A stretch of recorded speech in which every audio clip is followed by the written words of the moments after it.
Yo, what's good, everybody? Welcome back to Imprecisely. This is your boy Jordan Valenzuela, and I'm joined by a good friend of mine, freak of nature athlete, my Give me brother, too much credit. my man. You say you give me too much credit, man. How you been, bro? Everything good? I'm good. How you doing? Good, man. Just being a father and taking this time to really reassess a few things. That's all, man. Yeah. Nah, I'm good, bro. Life's good. I'm blessed. Can't complain. So Right, I'm right. glad. I'm glad to hear you're doing all right. But yeah, let's just jump right into it. For people who don't know, let you can go more in depth into it later. But um, Jordan's a strength and conditioning coach, Pro City baseball head Yeah. coach for VAR or for JV, assistant for Vars. Yes, Yeah. sir. Affiliate and Legionnaire for First Form, just Right. entrepreneur, business owner, Men of Hawaii, September. All around, Ah, he does it all. So yeah, it's bro. funny.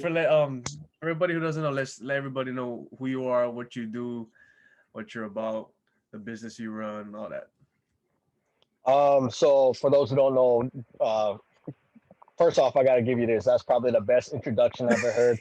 Um, It's we're not gonna get definitely better than over that ever. exaggerating.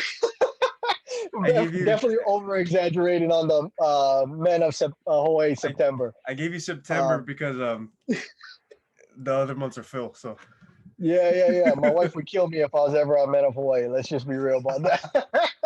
But uh, personal trainer since I want to say officially back in 2013.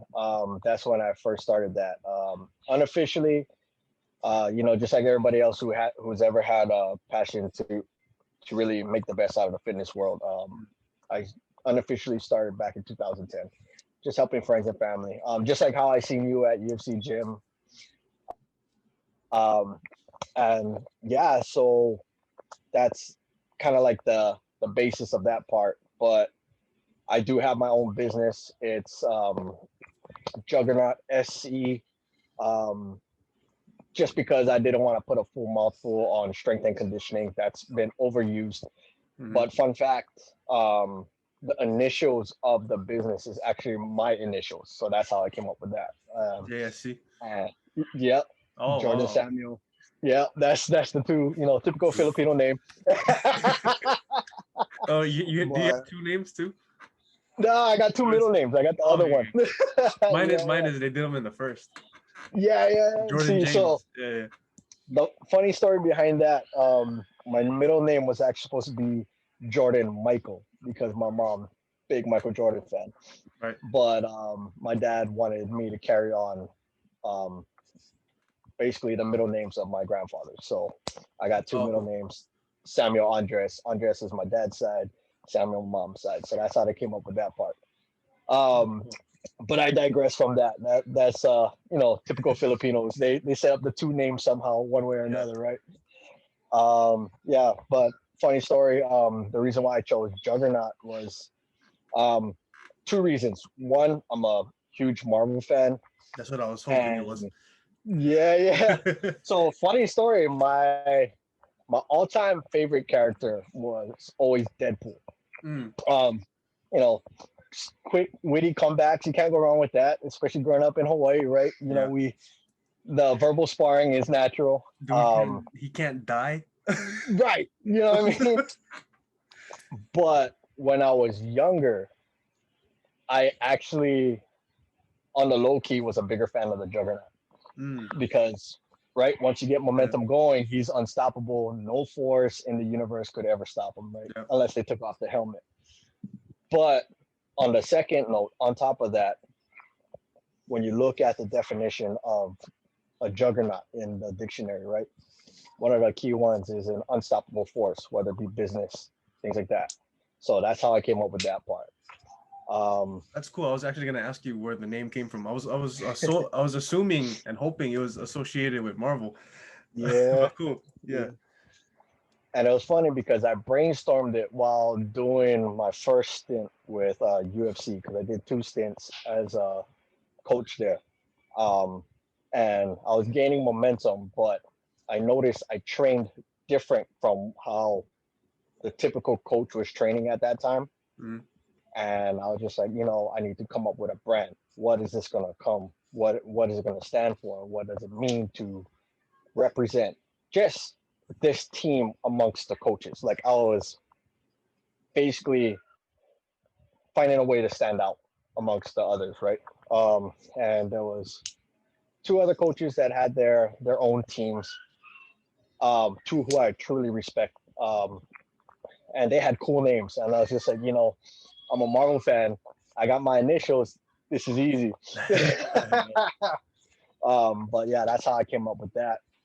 And just coming from the sports background, when you think of the juggernauts of the NFL, NBA, MLB, they're always the guys that they're always in it, right?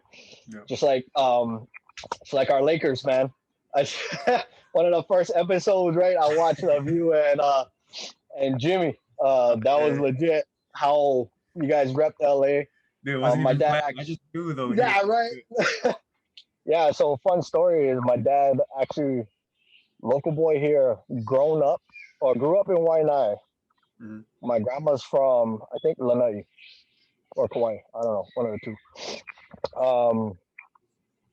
But because of my grandpa, he was military from Texas. They actually grew up in LA, and he was a big Magic fan. So I have a Magic jersey in there too. yeah. See, I'm such a terrible Laker fan. Like I don't even have a jersey since when I had one when Shaq was still there. So let that carbon date me for a little bit. I remember a funny story. I got so mad when they lost to the Utah Jazz. The year Michael Jordan won his sixth and final ring. I think that was the year. Oh man, I'm old now. But I got so mad. I ripped my Shaq jersey off and I threw it in the trash. Oh no way! I was like, these guys are sorry, and I just threw it in the trash. And my dad was like, no, you reach back in there and you grab that jersey and you wear it with pride. I was like, you apologize. You're right. You're right. I'll put it back on. All mad. Like a typical Laker fan, like when we lose hard, man. Oh yeah. Because the standard is especially that year, bro, like Karl Malone, Gary Payton, plus Kobe and Shaq. Come on, bro. Like I think the chemistry just wasn't, I don't know what it was. It's a different era. That's the thing. It was different. And to be fair, Gary and Carl, they were kind of on the tail ends of their career already. So, yeah. Yo, that 2004 team though, that should have been Pistons, a 4. That should have been a 4-peat. Man, that was a tough one because it's like, bro, how did we lose to a team that had a 6'9" center in Ben Wallace? But we're just old. We're just old, man. Yeah. And it was Kobe's time. Let's put it that way. It was Kobe's time to ascend to what he did, right? Yeah. Hey man, I was gonna so just to put it in context for everybody, we met at UFC gym, and you were already doing prior what was it, one-on-one sessions, or you held group sessions over there? So I did both. The big one, just to give a little backstory, when I came back from my second stint with UFC gym, I actually was coming off of working as a painter. Okay. And they're asking, okay, are you ready to come back? Are you ready to come back? And I was going through some things at that time, really trying to figure out how can I prioritize my life to make sure I spent a lot of time with my daughter as well too. Because during the first stint, I hit the peak. I was one of the only President's Club members. I'm the first one to do it for UFC Waikele.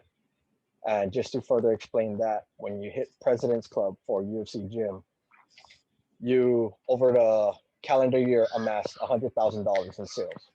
And at Waikele, I was the only one. And I think there was maybe 6 or 7 total on the island because there was only the 2 gyms at the time, right? Mm-hmm. But during that time, I lost a lot of time with my daughter. So my firstborn, her mom and I didn't, see the relationship through because I was chasing a big dream and, things happen. It just, decisions. And yeah, I lost a lot of time.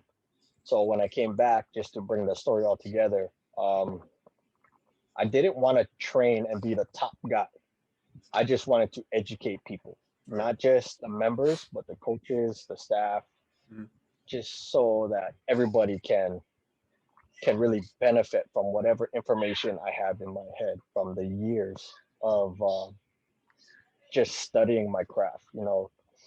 I liken it to really how most athletes that are of the elite level, they're constantly just working on the next thing, the next thing, the next thing. And even my time away, that's all I was doing. Even as a legionnaire, it's like I had videos that I had to watch so I could learn more about why certain supplements are designed the way they are, or how they process a protein which starts as a gelatin into a powder, Mm.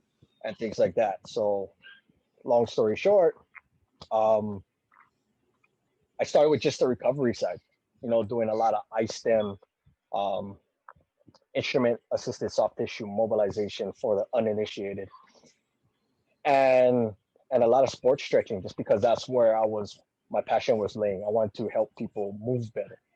Mm.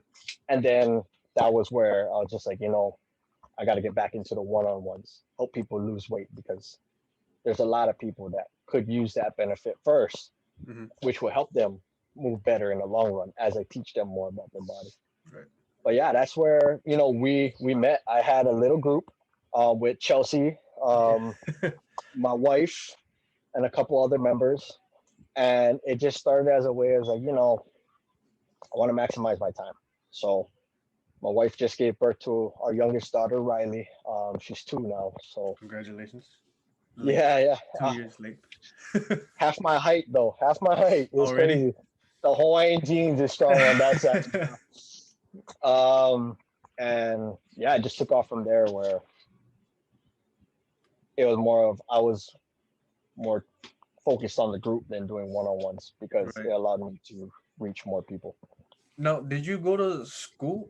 Well, I'm assuming you have a degree, right, or cert, I have a certification. Yeah, right? so It's in um, specifically what is it, like physical training, nutrition? so the certification I first started with was back when I was at 24 Hour Fitness here in Mililani. Mm. Um, Nesta, NESTA, more smaller known brand. And then that was kind of like my foot in the door.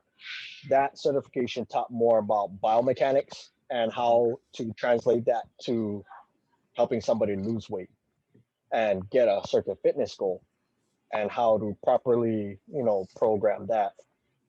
And most gyms, they want the popular NASM, NASM.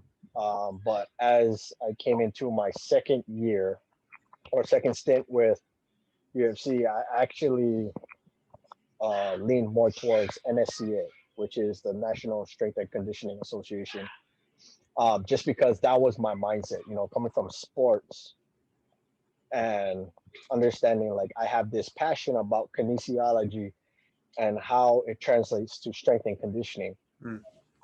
for not only just athletes in general, but with general population. That's the one that kind of got my fuel running again. So I went Right. towards that one instead.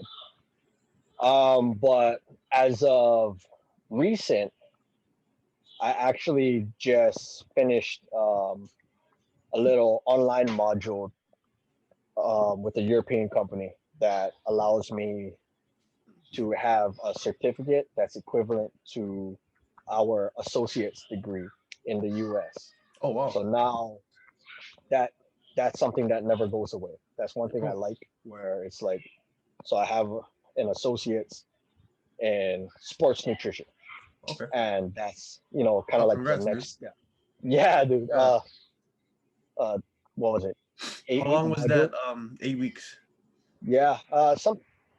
Yeah, 8 weeks for sure. Yeah, yeah. Oh, that's not bad. It felt longer. Was it like um, weekly tests or like a mid and then a yeah. final? So it was each module was 1 week, and it was actually no, I correct myself. It was 16 weeks because I Oh, remember 16 weeks. I had a module every week on a certain section, and then a final exam at the end of the month. Module again, final Oh, I exam, see. module again, and And you just um, completed this recently, like this month, a or? couple weeks ago. Oh, okay. Yeah, so it was kind of cool. Um, it's crazy how I noticed that everything within this whole journey of being a from an athlete to a professional trainer and things like that. I I tell a lot of the baseball boys that I coach now, it's like if I had this mind at your guys' age, Mm, who knows what I could have done. right. And that's where, as a coach, I try to instill that to them too. It's like I'm constantly studying. So if I'm not studying, then you worry. Yeah. But your guy's main job is to study. So True. take it Yeah. from the guy who failed. You know what I mean? Yeah. Yeah. So, going since we're getting into that, I'm assuming because you're talking about like just coming from an athletic background and upbringing, was baseball the only sport you played, or you were just like a multi-sport athlete and then it transitioned into just really the fitness aspect of it, or it was because you played specific sports that heavily emphasized like was it football and stuff because strength and conditioning is important, or what did you grow up doing? What did you play besides baseball? So yeah. Yeah. So to tell you the truth, I actually officially played two sports, and it was always cycled from baseball and football. Mm, But with football, it was more of like a, my dad would take me to football as a way to keep me in shape. Because at the time growing up, back in the 90s, baseball wasn't necessarily year round for guys or kids that were 5 to 10 years old. So he needed something for me to do. And I was too short and too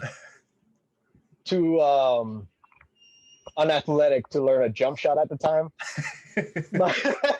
Mind you, I was below 5 feet going into my freshman year of high school. So let's put that on there. I was a short guy. But yeah, but what I did was I took what I learned from baseball into football. mm, So when I first started football, they put me at cornerback, okay. really just being a DB, learning how to do that. As I got a little bit stronger, then my coaches wanted me as a slot back. Um, just similar in a way of how you process what you read on the field from my perspective, but Mm, I'm no football guru. But the one that I truly loved was being a safety. no. Truly love being a safety because I remember when I first started playing safety was the team I was playing on, the Waikele Wildcats. Not around anymore, but that was the team I played for. They tried me at quarterback just because baseball players got a decent arm. Yeah. I wouldn't say I was the best quarterback. I was more like Michael Vick. Once one person got in, I'm out. Like there's no way I'm staying in the pocket and getting I'm hit. taking it. Yeah, legit. Like, but the only thing with that was I remember one game. It was against uh, Palolo Valley. I think at the time they were the Cardinals. Not 100% sure on that, but I got sacked 3 times, Hmm. and I just got pissed. And my coaches, one of our guys got injured. He goes, "Hey, go play safety." I was like, "Coach, I never played safety." He's like, "Don't worry, just don't let anybody buy you." I'm like, "Great." So play center field, right? Baseball player. So I'm just backing up deep. Their slot back came over the middle on I think it was a post, a 10 and in. I can't remember the names, but I remember I was so mad. Once he came up the middle, he didn't even touch the ball. I just hit him. I got flagged. I got flagged. Immediate contact. But yeah, like Not not even even. close. But I liked the adrenaline that came with it. So I was Yeah. like, hey coach, I'd rather just keep me Yeah. at safety. You know I what? don't wanna go back I to think I like quarterback. it here. Yeah. But and then I got the timing down to a point where they could get within an inch of the ball to where it looks like they touched it, and I just hit them Mm. because that's all I Depending cared on the about. angle of the referee too, where they're seeing it Yeah, from. You know what I mean? yeah. But it was like plus two. I was at that time. I was maybe 4'11 3/4, so I had the right leverage to hit him Yeah, right in the chest when timed right. yeah. But that was CTE City the way I was hitting. Oh, Yeah. But yeah, so playing multiple sports. And then I know going into high school, I always told myself and a few of my good friends, like, hey, if I'm not the next Derek Jeter, I'm gonna train the next Derek Jeter. I'm gonna find that guy, but he's gonna be from Hawaii instead. mm. And I just kept that in the back burner. And the rest is history. Obviously, Nice. I didn't become the next Derek Jeter, but I found a passion and a way to stay within the sports world. Right. Are there still Yeah. parts of your regimen that you got training in that, in those in your high school, middle school days that you incorporate today? Like when you not only train yourself, but when you train other people, or are you totally Yeah. revamped, brand new, Um, you always have the basics? Yeah. your foundational Yeah. pieces, like the basics. Definitely a lot more on the strength side. Mm. So back then, I wasn't really. I tell a lot of people this. I was never the athlete that was first in, last out at the gym, but I would have buddies that I'd go lift with, and they had their program, so I'd always go sample theirs. And what I ended up doing was taking things from that. Yeah. But you know, typical cycles with strength. Your 5x5s, your threes, um, simple things like that. I mean, that's always the big one because Like the pyramid way sets. yeah. So I tell a lot of people, and it's really about the big movements, your primal movements, right? Mhm. Things that you naturally do that I need to bring you back to because the world is so specialized, whether it's sports, training, nutrition. You have all these specialized pieces in fitness. But when it comes down to it, if you don't master the basic of it, we can't go to a specialized training. Yeah. Like that's one thing that I noticed even with baseball. Everything it's like, okay, if you want to be an infielder, you gotta practice infield from when you were 5, 6 years old. Like that's all you're gonna do. And does it create great athletes? Absolutely. Um, but it also doesn't allow the athlete to really, kind of evolve the overall game. So think of it this way: one of my great buddies that passed away a year ago, Chase Numata. We grew up together. He's a couple years younger than me. He got drafted by the Phillies, um, and in high school, and even when we were younger, he was always a shortstop. Then he was a little bit of a pitcher. But then when he got drafted, because of the strength of his arms and his ability to, have that type of athleticism, he actually got drafted as a catcher. And it turned out well for him. And then unfortunately he passed away. But that's what I mean. It's like not only did he just play one position, he played others. Yeah. Not to mention he danced hula. I think he Shout played out, basketball a little shout out bit too. to sounds like you're talking about Pomai. Shout out to Pomai. Yeah, dude, that's another one, bro. I was like, and even with, when I first met him, I was noticing certain things about the way he moved with his training and how he translated it with his experience with hula and football as well. Mhm. But yeah, so it's like, and I tell a lot of guys, like, if you never know unless you try, Yeah. but the foundations will always be there. Yeah. That. And Oh, sorry. Go ahead. no, and then basically just to kind of clean it up and bring it all together. One thing I firmly believe before we get to like accessory work, you want to make sure your big Mm. movements are secured as well. Right. And proper movement prep will help you get that big movement down. That way, if you want to look good, yeah, you can add the triceps, biceps, and Hmm. the Yeah, mirror muscle, the show muscle. yeah, But yeah, that's because a whole different that's ballgame. typically like rule of thumb, right? Like for example, if you're hitting a chest day, you would start with the like bench, right? And then after you exhaust that primary big movement, then you hit the accessory, the cables, the flies, the all the tricep stuff. But it's like before you define and try to cut up the initial muscle, you have to build the building blocks. You have to build the muscle. You know what I mean? That's why I mean I know everybody has their own programs, but I've Mhm. known like what we were talking about earlier. Like some people they go in and then they'll start with cables on the chest day, and I'm like, oh, now Yeah, you're kind of like shooting yourself in the foot because now when you try to do bench, for example, afterwards, it's like you're already so fatigued from the previous exercise. You're like selling yourself short of what you could be doing, or just risking injury too. You know what I mean?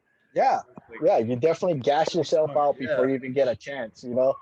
Um, or one thing I always let a lot of guys know, like when they train with me too, it's like you know, think about how your body moves.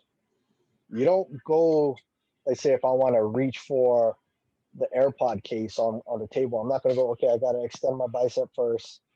I got to Mm, make sure my tricep is flexed. Then I got to extend my arm out. It's one fluid movement. right. When you walk, it's not like, okay, I'm going to flex my hip so my quad Yeah. activates. Then I'm going to extend my quad out Yeah. or my knee so my I get that. And then I'm going to step. It's all together. It's one Right. fluid movement. So why even limit yourself to just show muscles when you can start with something that's the hot topic or the hot word of the whole field is functional, Functional. when ideally that's just how we move. So start with something that you naturally do. You squat, Hmm. you you hinge, you push, you pull, overhead reach, all these Yeah. natural movements that we were born to do, and and then work your little ones. I was gonna bring that up actually. I was gonna ask you. I feel like there's such a lack of like acknowledgement that functionality, like functional exercises, are super important because like yeah, like if your ultimate goal is to enter a bodybuilding competition or you literally just want to look good, that's great. But like, and because I know so many people who only do like cosmetics or like it's only for aesthetic, you know what I mean? And then Yeah, like they get injured doing this at work, or they're wondering why their strength isn't up to par with how they feel they look. And it's because like, well, for example, like bench is even bench, for example, like that's a pretty common necessary exercise to do. But like how often in your life or in your day, just think about a regular day, how often are you pressing something off of your chest? you know it's good to maintain that, but like people who just run chest 5 days a week, like yo, you're on your legs every day. When are you gonna squat, bro? Like you know what I mean? The functionality of it, like you're gonna bend down and stand up using your glutes and your leg muscles way more in one day than you will be on your back pressing something off your chest. You know what I mean? I So had a how? funny story about that chest day too, man. Not to cut you off, No, but no, go ahead. I had a friend growing up, and he was a baseball player as well too. He really athletic, um, and I always seen him doing upper body at the gym at the school. And I'm looking at him like, when the hell are you gonna is your When's leg day? little outfield legs gonna get some work too? Like I'm Yeah. over here leg pressing 8 to 10 plates, and you're over here not even touching a damn thing. I'm like, get your punk behind on this leg press and let's get some work in. And he goes, nah, man, if I gotta run on my hands, I'm like, you foolish, get the hell out of my face. Like So, leg day has to come. Leg day has to come yeah, sooner. he, he would joke like, oh yeah, they get their workout when I'm running anyway. So I'm like, get out of here, man. You guys you're killing me, man. No, but Show yeah, muscle. how But yeah, important do you feel like it is? Like how that people like kind of like wake up and be like, obviously health is wealth, and it's for like the long term, being able to have good quality life. But yeah, you know, you want to look good because when you look good, also it increases confidence, which also helps out with your lifts and everything else in life. So aesthetics and cosmetics are definitely a big motivator, or as to why people start and continue to work out. But like for the people who neglect the functional workouts, like you were saying, like why do you like what would you say to somebody who is questioning why they should get into that and why it's important? Besides obviously the fact like what I was saying, like you're literally doing these movements in everyday life, you know? Mm. Um, there's an old saying that goes, you look good, you feel good, perform good, you perform good. You're gonna f good. So, you The know, result too. and then yeah, you know what I mean. Yeah. So long. I think this is one that I always constantly try to refine people's mind to focusing on the work. Mm, Everybody wants, microwave mentality. I want it now. yeah. Like, hell, like I even heard this from a pastor that at our church is like, he even when he puts that food in the microwave, he won't wait till it hits zero and rings. Takes He'll wait one. 3, 2, 1, opens it, right? So everybody wants that result so quick, but they forget that there's work to be done, Mm, and they want the looks. They want to, they want the attention and the confidence that comes from somebody that, for example, your gym crush to walk by you and just be like, give you that look, like, you look good today. Hey, how you doing? And and that's also just our primal nature as well too. mm, If we understand the basis of our being, that's how, that's we're primed to want to have a community, have great love in our life, and to look good and feel that confidence and understand, like, yeah, we're exactly what we think we are. mm. Like, it's that innate nature of just, like I said, look good, feel good, f good, right? um but there's work to be done, and I tell a lot of the clients I work with, looks are a byproduct of how much work you're putting in.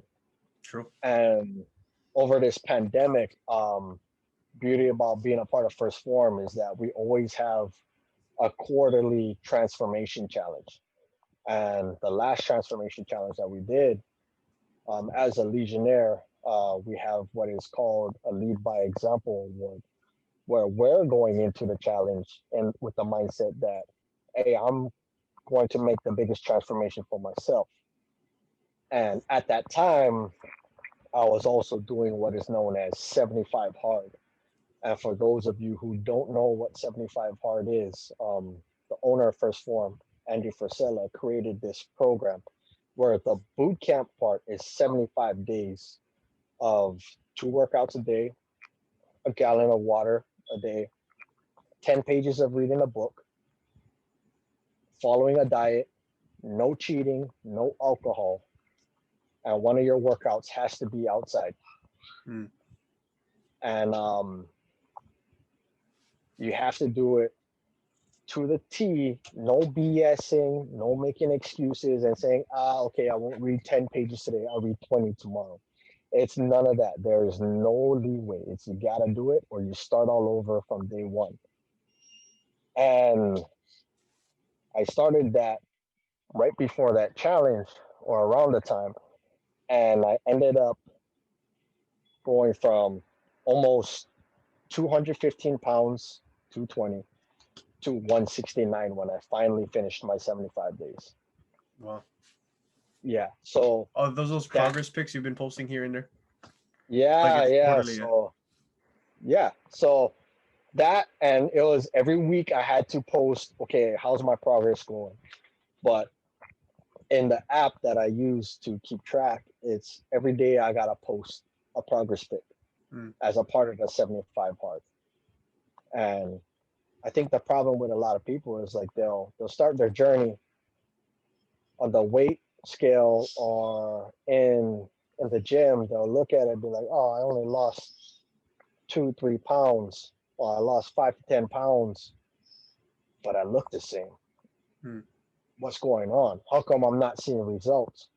When in reality, the 3 to 10 pounds that they're losing within the first 2 to 3 weeks is just their body adapting. It's like, okay, we're not eating the way we normally do, so we're gonna shed whatever we don't need so we can replenish what we do need. Hmm. Fill our cup with what we really, our body really needs to perform.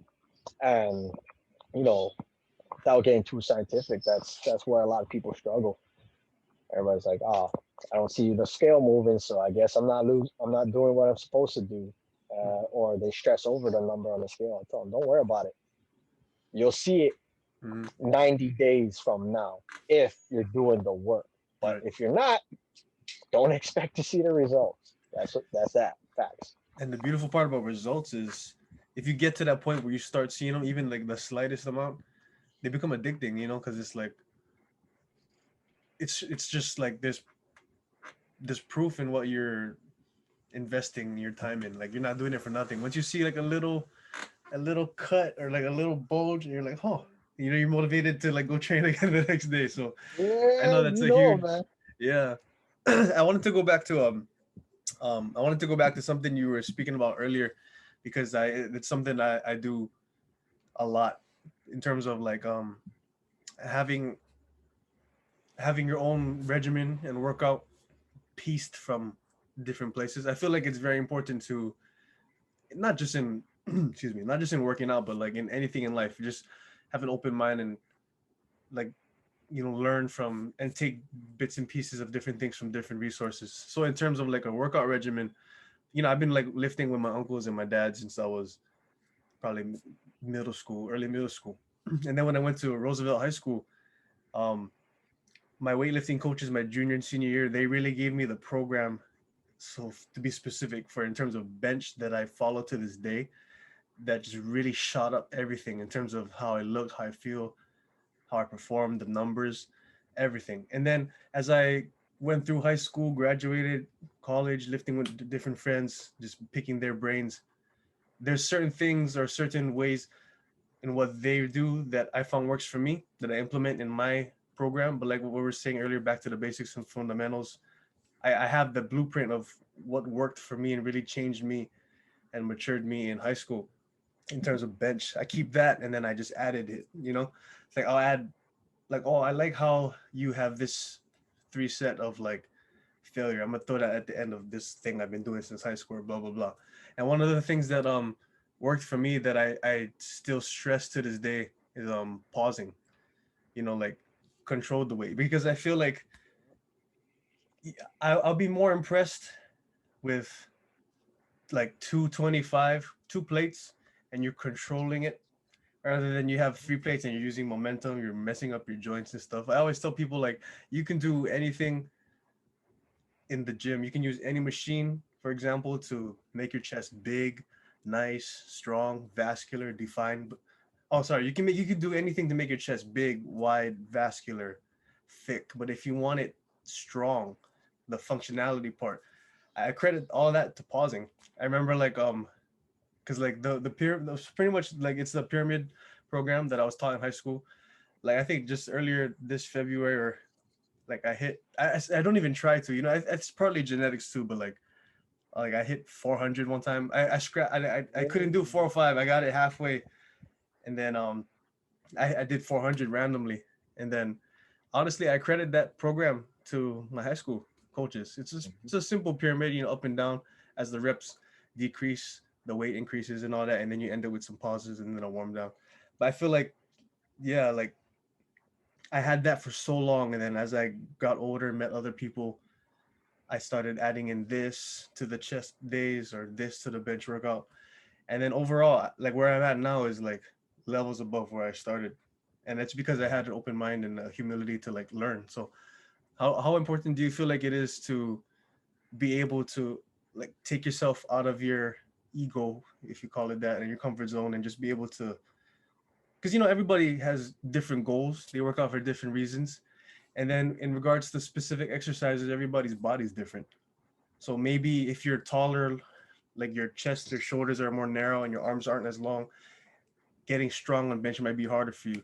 That's why it's important to like understand that your body is different from the next person, and just take what you can from here, from this person, and what works for you. How important do you feel like it is for people to understand that, like, you gotta invest your time in the work, like you said, but like, know your body and be able to accept all these different sources of, like experience and knowledge. Because I learned every day from different people, uncles in the gym, my own uncles and stuff like that. And I've been doing this since I was like seventh grade. So Yeah, yeah. Um, you know what's crazy, man? Some of those uncles that you see in the gym, some of those guys know a lot more than I do. We just out of experience. You know what I mean? It's this is the crazy. So years. yeah, and I think the best thing I can say to answer that question is I remember hearing these three letters. It's basically the three A's, which I heard going from a strength and conditioning camp that UH had, the University of Hawaii at Manoa had, and the coach at the time, he he said there's three A's that he lives by: absorb, adapt, and apply. So I kind of like that. elaborate. It's like you absorb the information, you adapt it to who you are as a being and what you believe, and then you apply it to your workouts. And now, if it doesn't fit your goal or your program or what you're trying to get to, then take it out and go back to the drawing board. And it's always a learning process that you.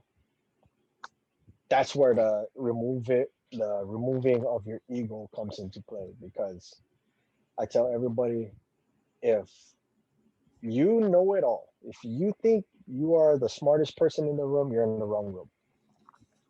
And a lot of people tell me like, "Wow, you really know what you're talking about," and I'll tell them, "I don't know anything." I don't.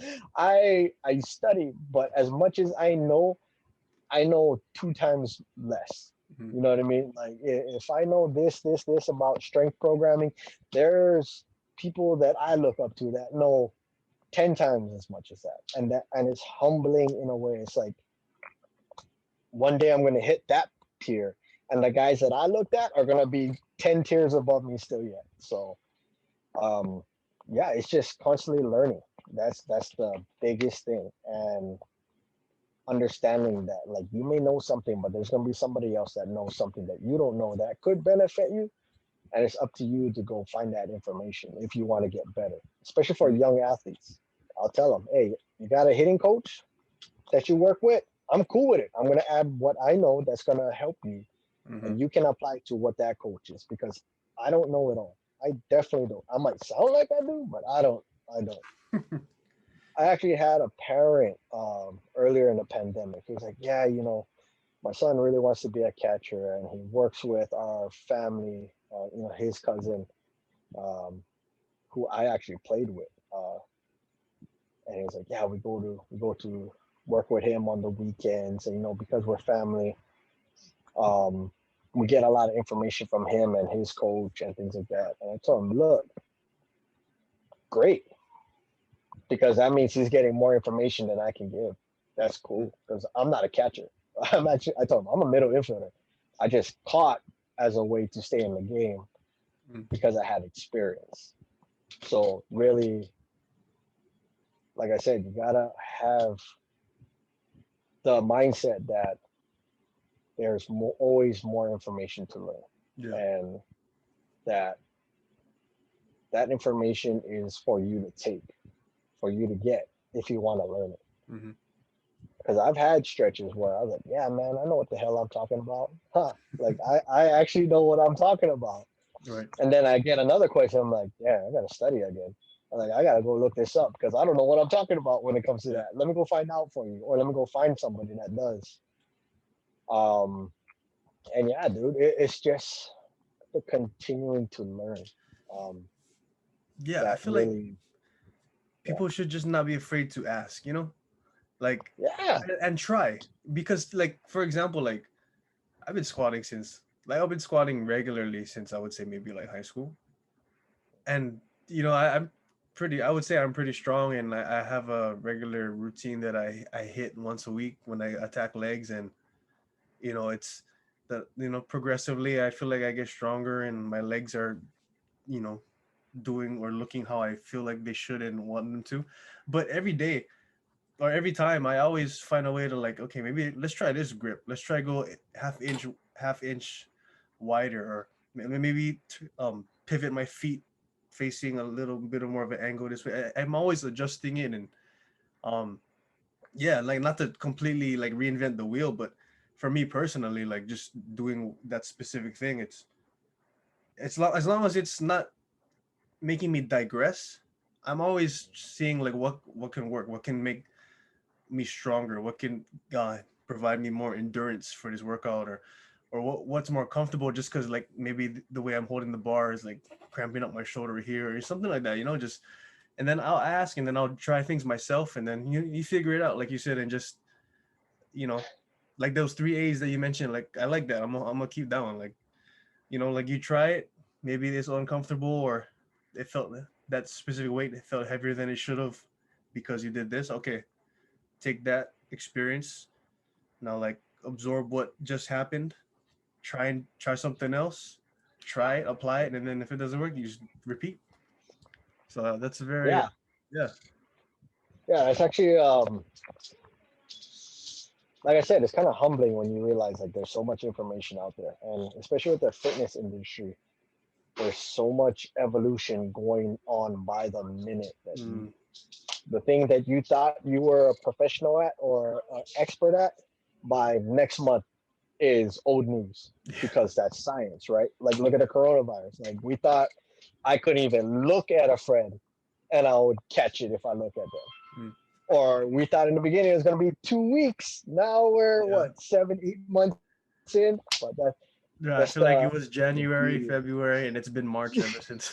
Yeah, yeah. It's like those memes, right? Where it's like they just get sadder and sadder, Yeah. but the face stays the same. But one thing, even with the the tweaking, the absorb, adapt, apply. Like I remember I was struggling with my bench positioning because when I got into powerlifting, I was a decent squatter. I was better at deadlifting. I'm short limbs, so I didn't have to travel very far compared to my teammates. That's But the where. bench was always my worst, man. Yeah, like I remember I had a teammate. He was like, "Man, you gotta travel inches. And I gotta travel a mile." I was like, "Well, your genetics made you 6 feet. I'm 5'6" on a good day. So Exactly. think about Let me it. have this bench. You can have Yeah, the height. yeah, yeah. I got this here. You don't You worry, got because that. you got that. Like you're 6'3" and good looking, Hawaiian Popolo. I'm 5'5" with my shoes on. You know what I mean? but yeah, but it's crazy. But one of them taught me the bulldog grip with benching. I was like, what the hell is a bulldog grip? I'm like, like actual bulldog? He's Oh, like, like yeah, how yeah, they look how they they posture like stand. that. Yeah, like how they posture like this, right? Uh Kind of huh. internally rotated. But he said, I'm gonna angle my hands that way, but I'm gonna external elbows. So I get that torque I want. So it's basically Mm. I'm broadening my back so I can bounce my triceps off my lats. Come to find out that same strength and conditioning coach seminar that I went to at UH, um, former powerlifter used the same grip, and he was no taller than I was. Eddie Cohen, for those who don't know, his bench was that same grip, and he talked about that same angle so he can Mm. bounce his triceps off his lats like a catapult for his bench. Interesting. Yeah, I remember one time my I think it was my uncle. He told me, like, pretty much imagine like you're, because now when you broke it down like that, it kind of reminds me of something he told me. Like, just imagine you're literally trying to bend this bar because you're adding torque, and then, like, it angles you a certain way. I didn't think about it. Like, it literally adds up to what you just broke down, but he didn't refer to it as that. But now that I think about it after hearing what you said, I'm like, oh yeah, same thing. Well, it didn't help that just to add a funny story to that whole bulldog thing, with my baseball players, we went to San Jose a couple years ago, and they actually, as a joke, bought me a collar and a leash. Let me wind this in real quick. So the whole trip, all the other coaches are 6'3", 6 feet, and the coaches That's messed up, made man. me look like a shorty bully. Like I'm not even lying. So the whole time Did they it call did, me shorty bully. did it have So spikes they too? no, they Oh got me one man. of the cute little ones that you see on a Chihuahua and stuff like that, man. Has a heart with your name on it and the Yeah. And it was a purple collar with a purple leash. I was like, you guys That's get the messed hell out of up. my room before you guys don't make it home. Before I But bulldog you in this. yeah. And they was like, yeah, because you stand like this, coach, and you look like a shorty bully. I was like, bruh. That's hilarious. And I laughed. I was like, that. I was like, you guys better sleep with your eyes open because The I'm gonna shorty get bully you. gonna leave a surprise on your door. yeah, You know what's yeah, funny, bro? but like, it's, Like every time like I hit a PR, I don't know if it's the same with you with personally or like you're training other people. Just since we're on the whole bench thing, um, every time I max out and I hit a new personal record, I'm never trying to. I know some people like they have, which I mean, if they do that, then power to them. Like they feel like, okay, I've been doing this for this amount of time. Friday, I'm gonna try go up than what I usually do. Me, every time I've ever like tried to jump up and beat my max, it's because it was like in the moment, like you're feeling good, you're feeling yourself, and then you have someone in your ear like, oh, bro, go add 25, add 25, or add yeah, 10, add 10, and then you end up doing it. Like every time I've jumped up, it was never planned. I could have slept yeah, 2 hours that night, just got off work. If I was feeling it in the moment, and then I had someone, at least one person in my ear, like, oh, we go, bro, add five, add 10. Okay. And then boom, next thing you know, I just do you is it do you feel that's a common thing or like am I just abnormal with that? Because like bro, it's like so random when I just decide to randomly just like, oh, you know what? Add 20 today. yeah. No, man, it's not uncommon at all. Okay. The funniest part is that, like, for me, like, I never really want to try it Me unless it's a too. part of my program. Like, unless I'm on that week where it's like, okay, now we're by this date, we've hit all our tiers. Now let's reassess and see how much improvement we got, and then we do a max day. Yeah. I notice that every time I have a max day, that's when I really mess up. Like I screw up on little things that don't let me get that number. But when I'm messing around or somebody is just like that, I know. Mm-hmm. Let's say Because you're not one thinking about example. it. No, you're not, and it's like they're just like, nah, go, or they're like, oh, you're not down. I'm like, not down. Okay, let's go. That's the Bang, one. You're get not down. You're not game. yeah. So yeah, so funny story was I remember watching The Rock hit his 405 on the hip thruster, Mm. and I was just like, yeah, there's no way I'm doing that. And then one day, Pomai and I are at UFC. We're messing around with the hip thruster and whatnot, and then one of our coworkers' sons is like, "You can't do that." I'm like, "What?" I'm like, "Do you know who I am?" And then out of nowhere, I don't know why I even said it. I'm like, "I'm the juggernaut, bitch!" I'm bang 405, backed it up. I was like, "Yeah," and I was laughing just maniacally. But after that, I was like, That, "Bad idea, oh my god, did that bad really idea." happen? Yeah, that really happened. You can ask Omai if you ever talk to him. I'm like, "Bro, Trey, you know who I am? I'm the juggernaut, bitch." Pow. That sounds like it's from a scene in a movie. You know who I am? Yeah, yeah, that's from X-Men. I think it was X-Men 3. That was the one where they Oh, brought the okay, okay, okay. Juggernaut. Terrible rendition of the Juggernaut, but they tried. It was with that British guy. He was stuck in the Yeah, ground, yeah, KD yeah. Prime. Yeah, Yep, yep. But yeah, that's how it happened. I was just like, and it was just out of the spur of the moment because I was psyching myself out. I'm like, I'm not Mm-hmm. gonna let this up. And he said, I'm like, Yeah, because I feel like if you plan for it, there's a sense of I've been prepping, I've been thinking about it, I've been training. What if I don't do it? And then confidence is like everything, you know, especially when you're regarding like equipment that could possibly hurt you. When you're in the zone and you're feeling good and it's going smooth, your confidence is at all time high because you're just blasting through your workout. That's when it's like, yeah. Because, like, yeah, for me, like, I never plan it and all. And to be completely honest, if I'm gonna be really transparent, I don't really care. I just acknowledge the fact that okay, genetically, yeah, I guess because I'm on the shorter side, my limbs are shorter. That's why I'm pretty solid just naturally with bench and squat and maybe in deadlift too. So I know like, and then judging from like my uncle's past and all that and my dad them, like I know like I'm naturally strong. So it's just a curiosity thing, like how far I can push the envelope. Because I know like I was like I hit 315 like I think my beginning of junior year in high school on the bench. I hit 3 plates. So I was like after that I didn't really care. I was like, oh, I'm a high schooler, I can do 3 plates. Now it's just like how far can I push this thing? It's not that I really care. It's just moments of curiosity that I have. And then yeah, I just Sorry, like my son oh, needs to grab his clothes so he can shower. no, no, it's all good. Yeah, but you're not wrong with that, man. I mean, Yeah, because honestly, I'm not like I know I'm not saying I don't work hard, because there's people that I know they've been trying to up their number like for their whole life, and then not to like make it sound like that, but like I just gotta work a good amount, and then I next thing you know I'll try add 10, 20, and I can do it. And I'm like I don't even really I'm not even I'm trying, but it's not like the goal. It's not the intention. If anything, like on a regular just busy day, it's just to get a workout in, maintain, get a good pump.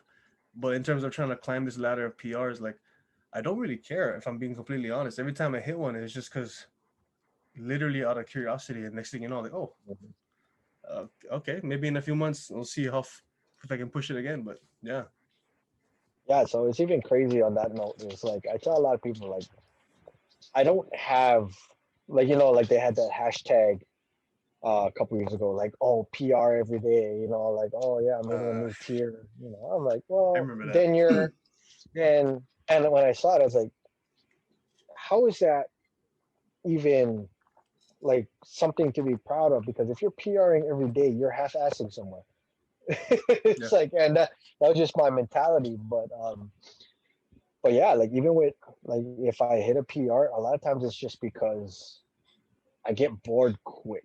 Like I'm I as per I'm ADD, man. It's like even with my conditioning rounds, why do I set it up a certain way? Because I'm gonna get bored within that time. mm, So it's like, oh, new challenge. Okay, let's see. Did I fail? I failed. Oh well. Okay, mm-hmm. sucked. At least the bar didn't drop on my neck. You know what I mean? Right, right, Like right. I remember one day I was practicing my power cleans, and I think it was only 185, and I cleaned it, bailed, the bar landed on my foot. I was like, well, that would have been cool to properly do it after not doing it for a long time, but at least I learned a lesson. I messed up and now my foot hurts. Mm-hmm. Yeah, yeah. So it's like people gotta understand this. Like the PRs are cool, Mm-hmm. but that's not the main thing. Yeah. Unless Some people unless that obsess over it. is yeah. And I think a lot of people need to understand, like, unless you're powerlifting or Mm-hmm. you're Olympic lifting, and that's like, okay, I got to hit these certain numbers for my opening lift or my third attempt. Hey, man, just enjoy the ride. You're gonna progress. Yeah. It's adaptation at its finest. I found it best on the days that I failed. Like I Mm-hmm. think that was the beauty of growing up as a baseball player. I learned a lot more from failing Mm-hmm. because that's the nature of the sport, right? If you're a great player hits an average batting average of 300, which is 30% of the time you come up, you get a hit. If you put that into school perspective or sales perspective, you're failing. Like you're not very good. Yeah. But in baseball, that's iconic. You know what I mean? Mm. Yeah. But but it's kind of just understanding like you're not gonna PR all the time. There's gonna be those moments where you feel really dang good, and it's just like, okay, up, bang, I Mm-hmm. hit a new PR on my squat, great. But that means now my next cycle of strength work, the numbers are just gonna be higher, Mm-hmm. and that's where the real fun is. Those, those 6x3s with that 80% max. Like Hmm. those get real exciting, especially when the numbers go up. Yeah. On that note, let me get your opinion on CrossFit because I know like the way somebody put it to me, and not to disrespect anybody who does CrossFit, just because I'm not too familiar, so I can't really say. It's just purely off of what I've observed and what I've read and what I've been told. Like someone put it to me pretty much in a sense of like they go to fatigue every session, like regarding the reps that they putting out and as heavy as they can do it and as much as they can pump out. And I just know so many CrossFitters who are injury prone or like are on the road to recovery, and like Yeah. regular bodybuilders too and stuff.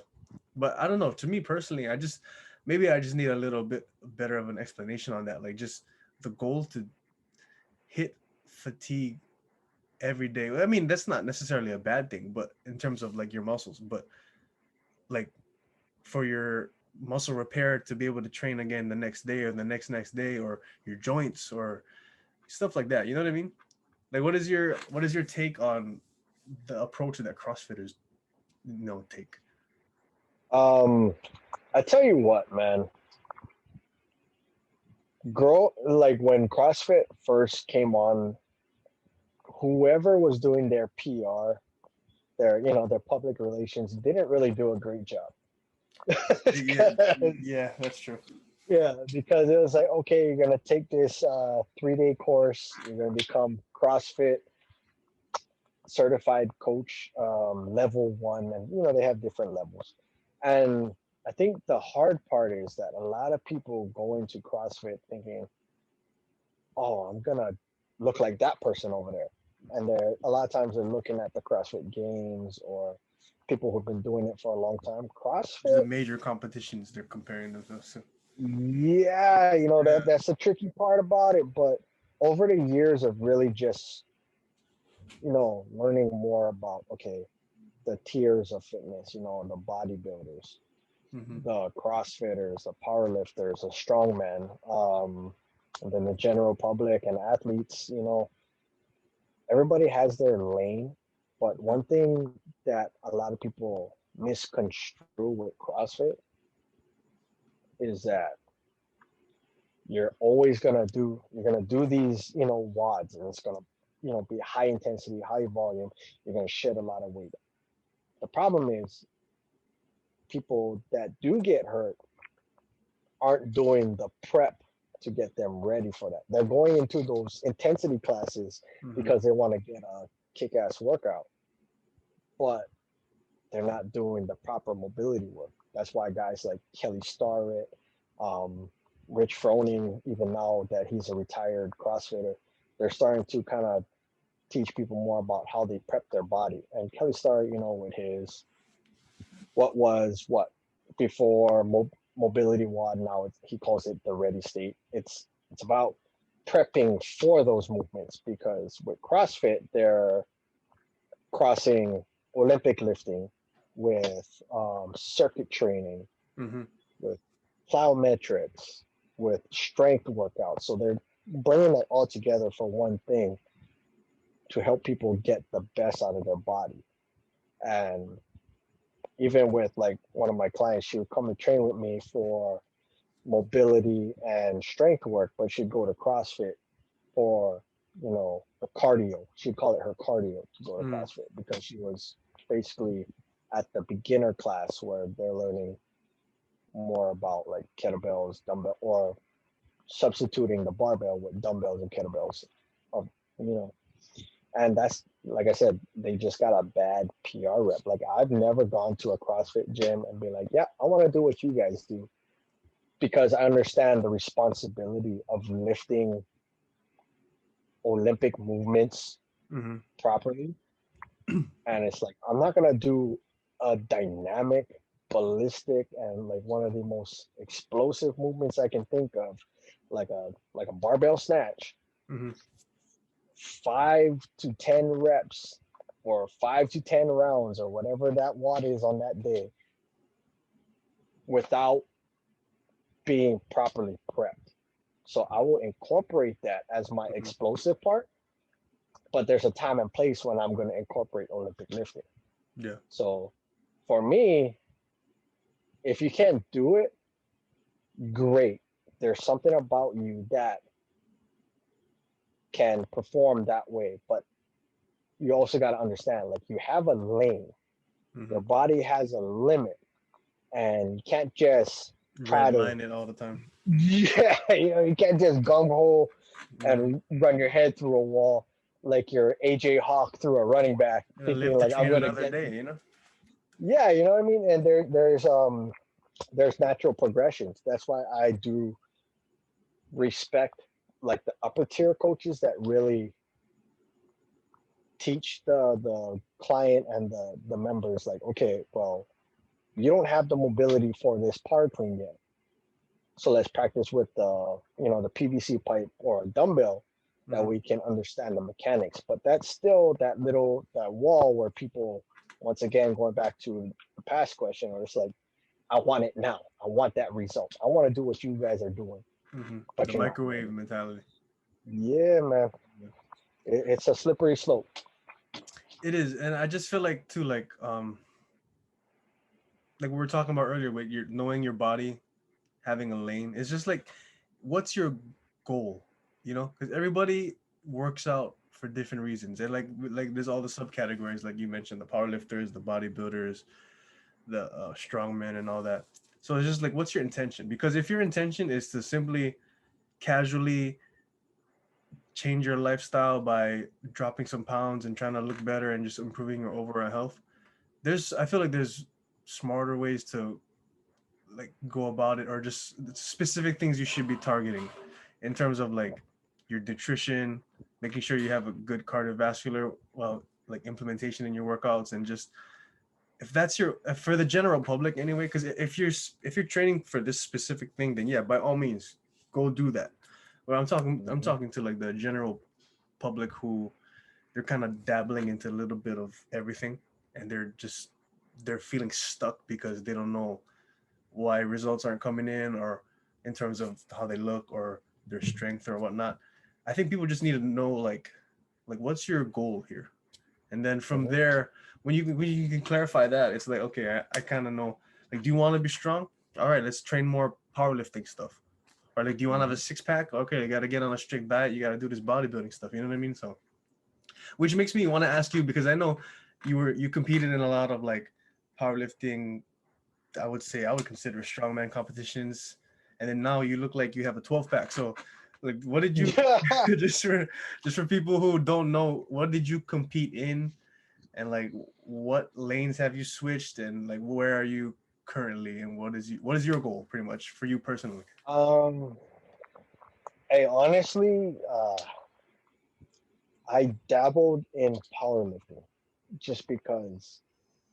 Fun fact: my left ACL I tore playing basketball at 24 Hour Fitness in Pro City. Oh, sorry. So I did my rehab. I Ouch. was like, there is no way I'm not being who I am on the baseball field, because I was playing men's league baseball at the time. So what ended up happening was I saw one of my buddies from high school powerlifting at Mana Barbell. Mm. So I was like, hey man, I see you competing with that. When do you go? I want to come check it out. And I brought one of my other friends, and I ended up kind of dabbling with powerlifting. And I was ready to compete in the Sunny's push and pull, and then I pulled my hamstring. So Jeez. I was like, well, back to the recovery table, And that's when I started realizing, like, man, I'm not taking care of my body as well. Fast forward to earlier last year, I actually did my first strongman competition at the Hawaii Fit Expo. Is that the picture you sent me on the That's the podcast one. page? Yeah, What is that lift called, and what is that weight called? that's the circus dumbbell. Okay. So it's a circus dumbbell clean. And if I remember correctly, the weight I was using, it wasn't that heavy. It was, I think, around 135. So it wasn't like Mm. crazy. But you basically pulling it up to the shoulder, pause, press, once they say rep, then you got to bring it all the way back down to the ground. So it's a full pause press back down, and you're trying to get it. I think it was a minute. How much you can do in a minute? Yeah, and How many did you hit? that. Oh man, I can't remember. I think it was about 10 or 11.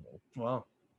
But the funny part was like one of them I brought it down too early, and I was like no rep. And as I brought it down, it peeled the skin off my thumb. So I was like, oh man, now I got to deal with that, and it's messing with my head because I'm like, no, these guys are like a few of them were national competitors. Like they Wow. compete year round, and I'm competing in my first one.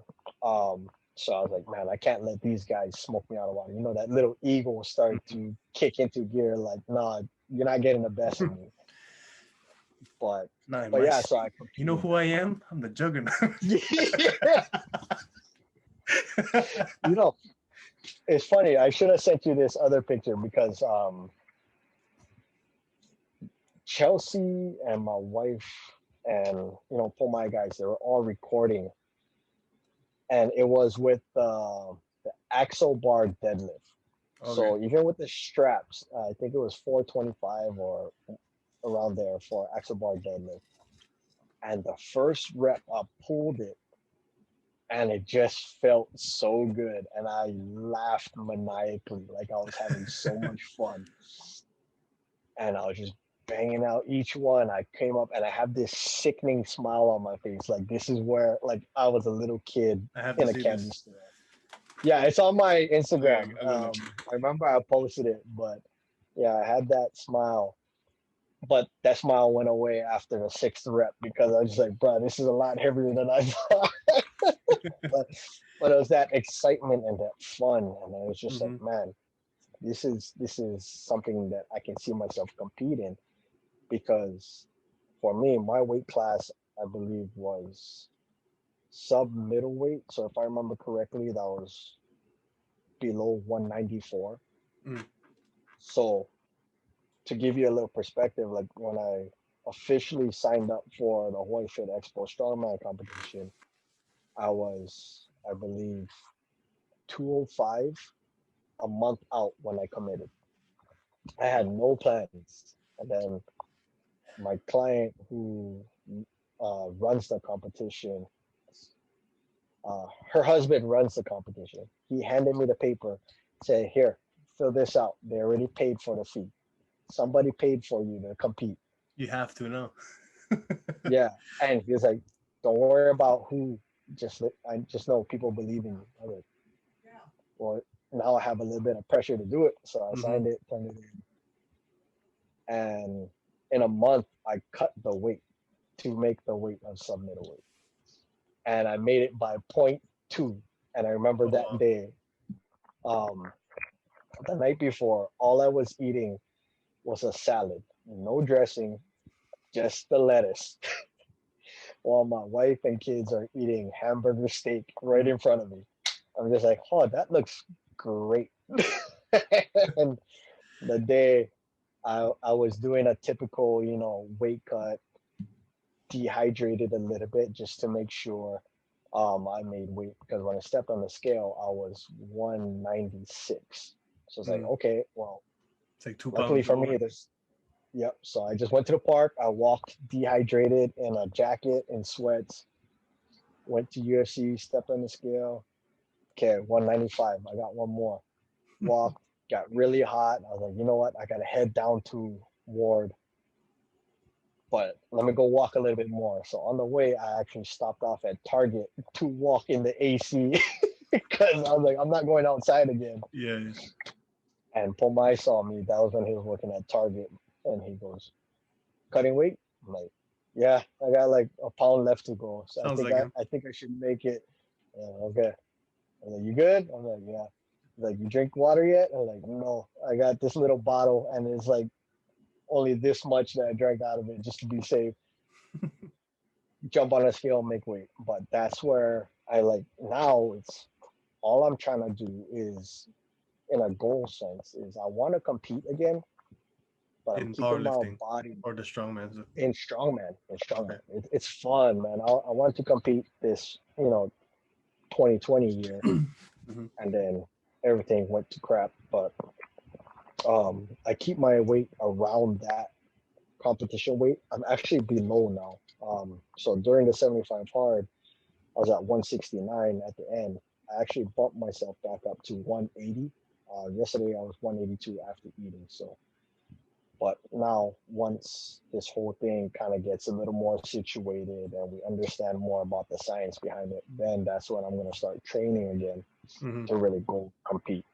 Because that same guy, he's like, I think you can actually compete for nationals one year or regionals in Oregon. I was like, that would sound great, but this was like a one hit. I'm a One. little addicted to it, but I gotta really train for it, and I don't want Mm. to be where I'm 200 pounds again, and I gotta cut all that weight. Yeah. So I'm gonna bring myself down and find that happy medium.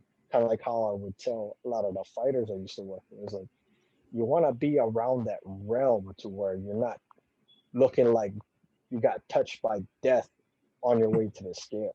Yeah. Like if the old GSP Frankie Edgar mentality where they would really stay around their weight for Hmm. their weight Or class. just fight at the weight class that you don't necessarily have to cut so much at. Like for real, it doesn't make sense, but in a way, I understand why they're doing it. So I Yeah. was like, I don't want to do that. That weight cut sucked. I literally had to go low carb, and then the last 2 weeks, no carbs. No. Low Um, card, no card. yeah, because I only had 4 weeks, right? And it was tough. So yeah, that's things you learn, Hmm. from trying things, and that Yeah. was a fun part. So now, once this whole situation kind of levels out and I can get back to my training programs, that's when hopefully soon I can make that return to strongman competition because I had a crap ton of fun, man. Hmm. From the Husafel carry, which is where they put the weights in the Superman looking symbol and you actually have to carry it down and back as many times within the time. It was one of those things, it's like a mixture of strength and cardio. Right. And for those who don't know, it's like I don't really like cardio, but if anybody asks me what should I do for cardio, I thought my cardio is taking that weight and lifting it faster. More reps.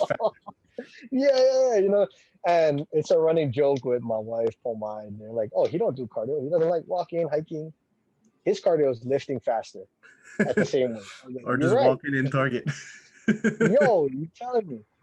Hey, But yeah, I mean, that brings me to something I wanted to ask earlier. So you specialize in training people for strength and conditioning, and then there's that whole not stigma, but like that whole misconception that like typically if you're training for strength, that whole cardio aspect, like maybe you don't have the cardio to match it, or if you're like a marathon runner, you're training for conditioning and cardio, maybe you're not the strongest. So do you sometimes train both simultaneously, or when people hit you up, do they have a specific thing, one or the other, that they want to get better at, or is it conditioning in a sense of like endurance during their workouts, or like how does that work? Do people hit you up for both, or one or the other, or do you kind of mesh them together when you train somebody? um, it's definitely a mixture of both in a sense where, let's say, for example, if one of my baseball players come to me and they're like, "Hey, coach, I wanna, get stronger for for next season," or if a MMA fighter were to come to me, come here, baby. My daughter came in. Hey, One baby. of my hi, hey guys. Yeah. So if they come to me and they want to improve on anything, like okay, I have a fight coming up, but I want to get better, um, and more condition. It's not a sense to where I'm gonna separate it, but I'm gonna section it to a way that it's going to one not burn you out for your Hmm. next session that comes up. So going back to like let's say if my baseball player wants to get stronger, hey coach, I don't feel like I get enough drive on my ball, or when I hit the ball, it's a little looper instead of jumping off my bat. Okay, well, these weeks or these days you're going to have strictly strength programming, but the cardio is going to be this specific cardio. So it's not like you're going to ever Hmm. lose one or the other. You know Yeah, what I yeah. mean? Um, I was gonna say, and so then because you hate cardio, I'm assuming you could still know how to train it. yeah. Like there's definitely cycles that I'll work off of just to keep it from becoming monotonous and stale. Yeah. Um, but when it really comes down to it, if I tell them like, hey, today is gonna be um, a little bit easier on the lifting because you guys been hitting your marker, expect to do a little more on your conditioning aspect, Hmm. and that can be as simple as um, instead of having minute and a half break times to 30 to 45 seconds just to get you ready, or just full on circuits. And Hmm. I'm going to add that specific strength lift that we worked on during the week. And the air dive And bike that, on top of that. yeah. And a lot of it just comes to, like I said, I get bored pretty quickly. So if I am ADD in a mindset where I don't want to do so much monotonous things to where it's like, okay, now I don't want to exercise, what makes you think anybody else is going to want to do the same? Yeah. And that's kind of like the thing I learned from when I dabbled with bodybuilding. Like I was actually supposed to compete in the Ikaika Classic back in 2014. Yeah, 2014. And it was just boring, like Hmm. because I was 185 and I had to cut to 150 for the lightweight class for actual bodybuilding, not physique. I would have my lift, and then after the lift, I'd have to spend 30 minutes to an hour on a stairmaster or a treadmill. And I'm over here like, man, I only have so much attention after that. And I would ask my coach, I'm like, can I go play basketball instead for an hour? Like, I'm going to get more out of it. Yeah. Like, I'm going to drop fat. And I'm like, isn't that the main goal? And he'd be like, yeah, but you're going to lose muscle. I was like, how? Like, I don't understand. You need to teach me these things. Hmm. And that's where I found the conditioning aspect. So I'd be like, okay, what if I do heavy bag work? Or if I go run uphill for like 20 uphill sprints. Like if for those who've ever played sports, when your coach says get on the line and run up the hill, not really the best thing you want to, hear out of your coach's mouth, right? Hmm. So I was like, can I do that? Less time, it's a little more, engaging for my body and mind. Yeah, And your brain yeah, but stimuli. yeah, you know what I mean? Like it literally comes down to it's like, okay, well, how can I still get what you want, but get what I want out of it? And creating that win-win culture. So that's where I really would cycle it on certain things because just like Chelsea, with her, just to give you a little backstory, like she's kind of the similar mindset with her lift. It's like, yeah, go, go, go. And Mm. sometimes I gotta reel her back and be like, no, you need to chill out, hit this with proper execution, and then we can have all the fun stuff after. Mm. And that's when you find that balance and you see the best out of people. And that's basically what I strive for because Nice.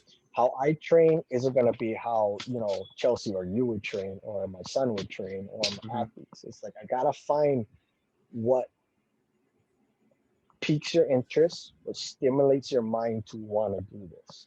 Yeah. And I think that's where coaching baseball players for the years that I've done has helped me to kind of evolve that over time because as a lot of coaches and athletes nowadays will know, it's not the same, man. Before your coach could cuss you out on the field, Mm. you suck, you're not doing your job, get your butt on the bench. I'm gonna put somebody that's lesser than you in because you can't execute anything. Now they pull yellow cards. Or yeah. And I was like, if so, like even at the high school, if I talk to a kid a certain way and the parent doesn't like it, they can come to get my head on the chopping block. You know what I mean? So there's a little bit of give and take where it's like I'm going to show my boys that there's a structure, there's a certain way to carry yourself to become a champion. But don't get me wrong, coach likes to play around too. Yeah. And I think that's the balance between coach, um, great coaches, right? So look at Bill Belichick on the field, stone face killer, man. Hmm. It's do your job, win the ball game. But like you hear these stories, about off the field, out of the facility, he has a little bit of a humor. Or like Popovich, right? Popovich is a Hmm. good example. Militaristic. This is how it's gonna be. But off the court, he'll mess around when you're not knowing that it's about to come. He'll throw a little subtle jabs. He'll balance the two. Yeah. I And always refer to Phil Jackson, just nonchalant, no reaction, but like when they do like the wireds where they have the mic on him, he's actually getting hyped like in the at halftime, like he's getting on him, but then like yeah, on the sideline he's just like they're uh, down by like 40 and he's just or they're up by 40, same thing. so the craziest thing about Phil Jackson too is like, I mean, he was way beyond his years. Yeah, I remember the when Zen the master. Lakers won in 2000, what was it, 2009? The last one they won? I think it was 2009. Anyway, um, he let the Lakers get down 20 points and didn't call a timeout. And everybody's Hmm. like, well, normally this is when you want to call a timeout. But with Phil Jackson, he's going to make his team figure it out because in the triangle system, they have options that they have to go based off of their reads. So these Hmm. are all high IQ players. And he's going to wait till they figure it out. And if it gets out of hand, then he's going to call timeout and get with them Yep. and be like, okay, well, He we're just not trusts them, you know. executing. And then when you have a guy like Kobe, man, it's like, here's the ball. He can create shots for himself, you know. Yeah, yeah, yeah. For You know sure, what? for Like sure. what I like to like give you credit for in terms of what you do, your strength and conditioning, like how you were talking about earlier. You also emphasize a lot, like you help your clientele with like recovery and like the mobility and stretching and all that. And that's something I've been really getting into like a lot lately because no, I'm not trying to sound like I'm like I'm old head, but like, you don't get younger. And then this is like it's just like full throttle pedal to the floor every single time. And as when you work and you have other responsibilities, you gotta take care of your body and recover, like I said, just so you can train the next day. So I've been trying to like get back into stretching a lot, or just like if I can, like rolling out, like I was gonna invest in the massage ball. And lately I've been like doing a lot of like hip flexor stretches, just because like with the martial arts stuff I do, like when you're on the floor and then you're constantly torquing your body, throwing your legs up, and then all the spinning kicks and all that. So like my hip flexors have been always like tightening up on me. So I've been doing a lot of research on that and stuff. And I feel like that's something that's really important. Like people, they can know and trust in what you're making them do, because should they fatigue, or should they get hurt, hopefully not, but or like just after, how to help them recover from that as well, you know what I mean? So that's something I respect you a lot on, and I know you emphasize as well, and I know that's why your clientele is like the results are there, and you know what I mean. So I respect you a lot for helping out in that aspect, and not just full blast get them what they need, and then the next day they're like limping, like you also, Yeah. you're very involved with that, and you give a lot of insight and knowledge on that. So that's something I commend you on, my bro. And I'm like, yeah, I feel like a lot of people should take recovery and like more seriously. Like I'm a firm believer in like, not necessarily there's a thing as overtraining, but there's under recovery, so Yeah. that's So, something like I hey, respect. yeah. First off, man, thank you for that amazing compliment. Once again, you're definitely over complimenting, but I appreciate it. I think a lot of it with the recovery side just has to do with, like you said, we're not getting younger, man. There's no Benjamin Buttons out there, just unless Yeah, your name is shockingly LeBron, where you can spend $1 million on recovery every year. But even with that, it's like with the recovery side, it's a part of moving better. And if you move better, you're going to perform better true. and you're going to look better.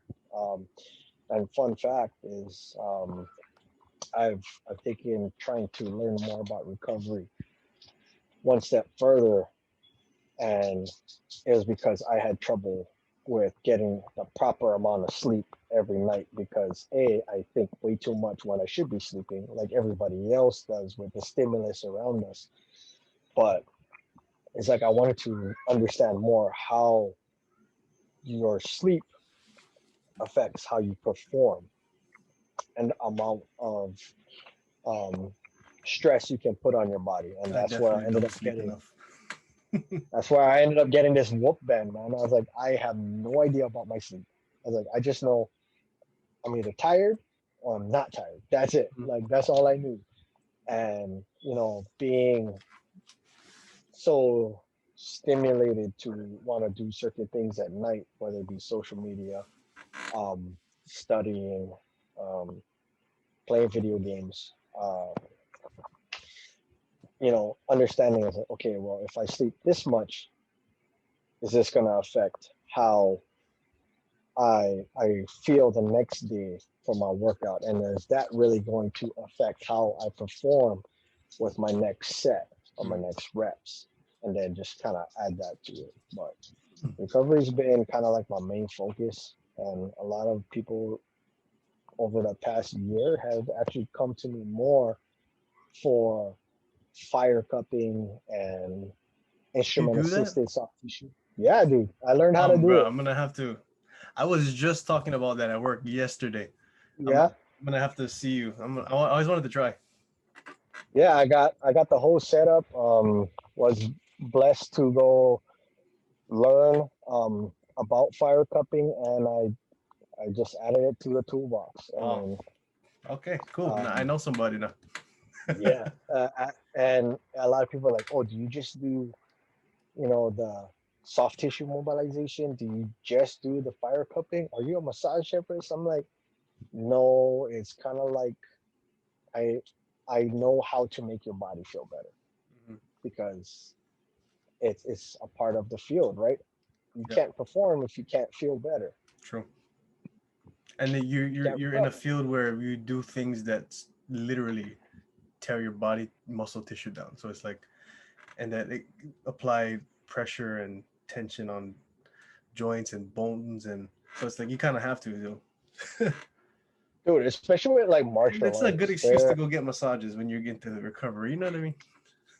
I remember when I was working at UFC, and right when I started learning all these things, it's like I had a couple guys who, one was a fascial stretch therapist, another one learned how to do the soft tissue mobilization like me, and then they both moved to the mainland. And Mm. then one of our other friends, he's a chiropractor. He was in the mainland. I was like, man, I'm working on all these people, but all you guys are up in the mainland. I can't even Yeah, hit you up to work on me. true. But it's like, man, it's kind of crazy. You learn. You talking about Joe? No, so Oh, fun part about Joe. I remember one day, I just told him, I was like, bro, I'm having trouble with my hips. Like something is not right. Like I know I'm not hitting this lift properly, and it's affecting how my hip feels. mm. And Joe comes, okay, pop, Does does a it? little FST. I'm just like, holy crap, my left leg is longer than my right now. What the hell did you do? And he's like, don't worry, I'm gonna even it out. But he just started doing all that. I'm just like, all right. I was I'm like, five okay. six. No. Yeah, right. No, it's not 5'6" on a good day. I'm 5'6" legit. I'm like, okay, felt good. And then even I mean, I would play softball here and there, and I just told him, like, bro, like I can't really lift my arm. It feels weird. All right, does all his FST work. Bring my arm up. I was like, man, I feel like I can throw pretty good today. Yep, felt great. I was like, all right, thanks, Joe. I'm like, appreciate it. Like, if you want me to work on you with my tools, let me know. I can work on you and all that. And that's the beauty of it. It's like I love being around those guys because they know Yeah. something I don't, and I can apply it to what I already do and Hmm. have that better understanding because I've already went through it. True. But yeah, Hey man, I don't want to keep you too long. Before I let you go, I just want you to let everybody know how they can contact you for work or for sessions. I'll put all your links in the description, but if anybody wants to get a session in with you or just inquire like what you can provide, or whether it's with training or like recovery, or adjusting and all that. Just let everybody know what you do, what you can provide, and where to find you. Yeah, man. So first off, my main point of contact is definitely my Instagram. That's the one I'm on the most. That will be at Juggernaut SEC_fit. Um, that's my main page. That's where you'll find a lot of funny stories with my family and I, or me just posting about fitness stuff. But um, I do have a Facebook. It's Jordan Casarez. There's two of them. One of them is my old one. Look for the one with my wife in it. That's the best way you can find that out. But yeah, and then from there, my main thing is let's have a conversation. If we have a conversation like how we had, then I can find the best way to help you out, whether it be movement, um, weight loss, nutrition, you name it. And being that I'm on the podcast today, just a little teaser. I actually am in the making of finalizing a nutrition blog that Oh, wow. ties in um, everything that I've been learning plus my faith. So Oh, you it's heard gonna it be here called. first. Broke the Yeah, breaking news. some news for you, man. Yeah, It's called The Faithful Foodie, nice, because I love food. I started cooking and dabbling with that. So stay tuned with that. I'm I've already got it on WordPress, but I'll let you guys know on my Instagram when it's in full swing. for sure. But yeah, Yeah, hey man. I'll man, put all your appreciate. links below. I miss you, brother. I hope you and the fam Yeah. are doing well.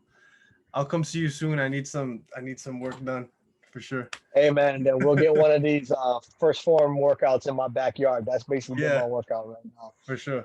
But yeah, Thank you so appreciate much, it, brother. man. You guys have a good night. I catch you later. I You see have you a good soon, one. ladies and gentlemen. Yes, Jordan, thank sir. you, bro. Easy.